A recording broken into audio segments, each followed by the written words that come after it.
بسم اللہ الرحمن الرحیم۔ موت کے آخری پل۔ دمشق کا معروف و مشہور تاجر شام ڈھلے سڑکوں پر ٹہل رہا تھا۔ موسم خراب ہونے کے باوجود اس کا دم گھٹا جا رہا تھا۔ ڈاکٹروں کے مطابق اس کے پاس گنتی کے چند دنوں سے زیادہ ٹائم نہیں تھا۔ ملک کے ڈاکٹروں نے جواب دے دیا تھا۔ ایک ننھی سی امید تھی کہ امریکہ میں علاج ہو سکتا ہے، وہ بھی دم توڑ گئی جب وہاں ٹیسٹ وغیرہ کروانے کے بعد سینئر ترین ڈاکٹر نے آخرکار آ کر نرمی سے سمجھایا کہ آپ کے پاس زیادہ ٹائم نہیں، لہٰذا میرا مشورہ یہ ہے کہ آپ باقی کا ٹائم اپنے بیوی بچوں کے ساتھ گزاریں۔ وہ بے خبری کے عالم میں نہ جانے کتنی دیر ٹہلتا رہا۔ اس کی سوچوں کا تسلسل تب ٹوٹا جب ٹہلتے ٹہلتے وہ ایک تنگ سے بے رونق پل پر پہنچ چکا تھا۔ سڑک پار دوسری طرف اسٹریٹ لائٹ کے نیچے ایک خاتون کھڑی کسی آدمی سے گفتگو کر رہی تھی۔ عورت اس مرد کی منتیں کر رہی تھی کہ گھر میں بچوں کو کھلانے کے لیے کچھ نہیں، وہ کرایہ نہیں دے سکتی، لیکن وہ مرد اس عورت کو ڈانٹ رہا تھا، کہہ رہا تھا کہ کوئی دھندا کرو اور ورنہ وہ سامان باہر پھینک دے گا۔ عورت مسلسل روتی ہوئی منت کر رہی تھی۔ آخرکار وہ آدمی گالیاں دیتے دیتے چلا گیا تو تاجر بے دہانی سے اس عورت کے پاس گیا۔ دراصل میں نے ابھی آپ کی گفتگو سنی ہے، مجھے بتاؤ آپ کا کیا مسئلہ ہے؟ وہ بولی کہ میں ایک بیوہ عورت ہوں، میرے چھوٹے چھوٹے بچے ہیں، شوہر کو فوت ہوئے سال ہونے کو ہے۔ شروع میں تو پڑوسی رشتہ دار کچھ مدد وغیرہ کر سکتے تھے، پھر آہستہ آہستہ سب نے ہاتھ کھینچ لیا۔ گھر میں راشن نام کی کوئی چیز نہیں۔ مالک مکان کا صبر ختم ہو گیا۔ اس نے کل شام تک کی مہلت دی ہے، اگر کرایہ نہ دیا تو سامان سمیت گھر سے نکال دے گا۔ یہ کہتے ہوئے اس کی آواز بیٹھ گئی۔ میں نے بھی جلدی سے دوسری طرف مڑ کر بہانے سے اپنے آنسو صاف کیے، پھر جلدی سے بولا بس ٹھیک ہے بہن، کوئی بات نہیں۔ اپنی جیبوں میں ہاتھ ڈالے تو پتہ چلا کہ جیبوں میں جو رقم ہے وہ نہ ہونے کے برابر ہے، کیونکہ جس عالم میں وہ نکلا تھا اسے تو ہوش ہی نہیں تھا۔ اس نے عورت سے کہا فی الحال یہ رکھو اور مجھے اپنا ایڈریس بتاؤ، فکر کی کوئی ضرورت نہیں، انشاءاللہ سب ٹھیک ہو جائے گا۔ خاتون بے یقینی کے انداز میں اس کی طرف دیکھ رہی تھی، جیسے کچھ سوچ رہی ہو کہ بھروسہ کرے کہ نہیں۔ پھر اس نے یقین دہانی کرائی کہ تم جاؤ اور ایڈریس بتاؤ۔ اس نے ایڈریس دے دیا۔ وہ تھوڑی دیر خاتون کو جاتا دیکھتا رہا اور پھر واپسی کی طرف تیزی سے قدم اٹھانے لگا۔ گھر پہنچ کر اس نے کافی مقدار میں نقدی لی اور ڈرائیور کو بڑی وین نکالنے کو کہا، پھر خود ڈرائیو کرتے ہوئے شہر کے 24 گھنٹے کھلے رہنے والے اسٹور سے راشن کی بڑی مقدار وین میں بھری اور خاتون کے بتائے ہوئے ایڈریس پر پہنچ کر سارا راشن اس کے گھر اتارا۔ باقی کی رقم خاتون کو دی اور کہا کہ صبح کرایہ دار سے خود بات کر لے گا اور کرائے کا معاملہ نمٹا دے گا۔ انشاءاللہ ہر مہینے مخصوص رقم آپ کو پہنچا دی جائے گی۔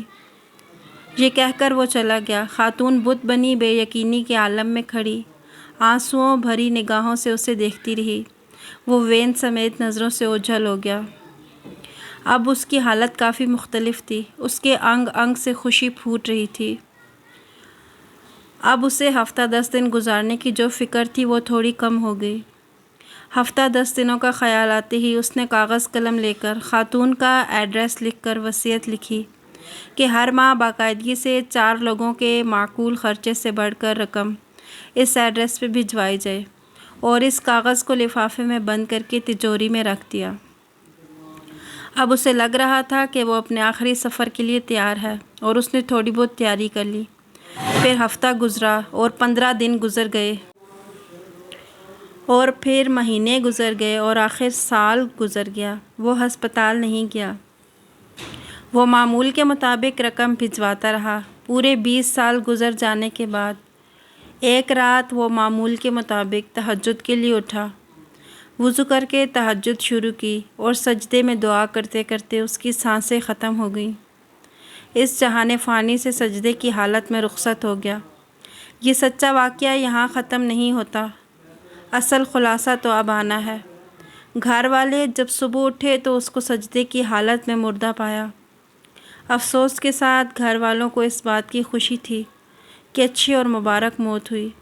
خیر، تکفین و تدفین اور دیگر انتظامات کے بعد تجوری کھولی گئی تو وہ بند لفافہ بھی نکل آیا جو 20 سال پہلے کی تاریخ کے ساتھ ان کے والد نے لکھا تھا۔ اس کا مطلب تھا کہ اس لکھے گئے ایڈریس پہ 20 سال سے رقم دی جاتی رہی ہے۔ لفافہ پڑھنے کے بعد ان کو پتہ چلا کہ والد صاحب کو فوت ہوئے 7 دن ہو گئے ہیں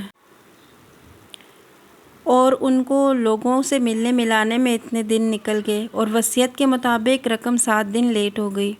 وہ اس ایڈریس پہ گئے۔ خاتون باہر آئی جو کہ 50 سے اوپر کی تھی۔ دعا سلام کے بعد تاجر کے بڑے لڑکے نے خاتون سے مؤدب انداز میں کہا، ہم آپ کو والد صاحب کی طرف سے ماہانہ مخصوص رقم دینے آئے ہیں اور معذرت چاہتے ہیں کہ وہ رقم 7 دن لیٹ ہو گئی۔ خاتون جلدی سے بولی، ارے نہیں، کوئی بات نہیں، آپ کے والد کے ہم پر بہت احسانات ہیں، آپ لوگ میری طرف سے والد کو بہت شکریہ بولیے گا اور انہیں بتائیے گا کہ ہم ہمیشہ انہیں دعاؤں میں یاد رکھتے ہیں اور رکھیں گے، اور میری طرف سے آداب کے ساتھ انہیں بتائیے گا کہ اب انہیں رقم بھیجنے کی ضرورت نہیں۔ بیٹا حیرانگی سے بولا، کیوں نہیں ہے رقم کی ضرورت؟ خاتون نے خوشی کے آنسوؤں میں ملی آواز میں جواب دیا، اللہ کے فضل سے مہینہ پہلے میرے بڑے بیٹے کی ملازمت لگی تھی اور 7 دن پہلے ہی بیٹے کو اس کی تنخواہ ملی ہے۔ خاتون روانی میں پتہ نہیں کیا بولے جا رہی تھی، جبکہ لڑکوں کے کانوں میں خاتون کا یہی جملہ اٹک کر رہ گیا، 7 دن پہلے ہی میرے بیٹے کو اس کی پہلی تنخواہ ملی ہے۔ اصل بات یہ ہے کہ رازداری میں کیا گیا صدقہ اللہ پاک کے غصے کو بجھاتا ہے۔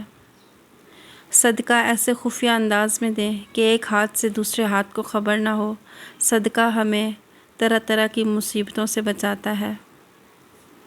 ویڈیو پسند آئی تو لائک کیجیے گا۔ مزید ایسی اچھی ویڈیوز دیکھنے کے لیے ہمارے چینل کو سبسکرائب کیجیے گا۔ جزاکم اللہ خیرا کثیرا۔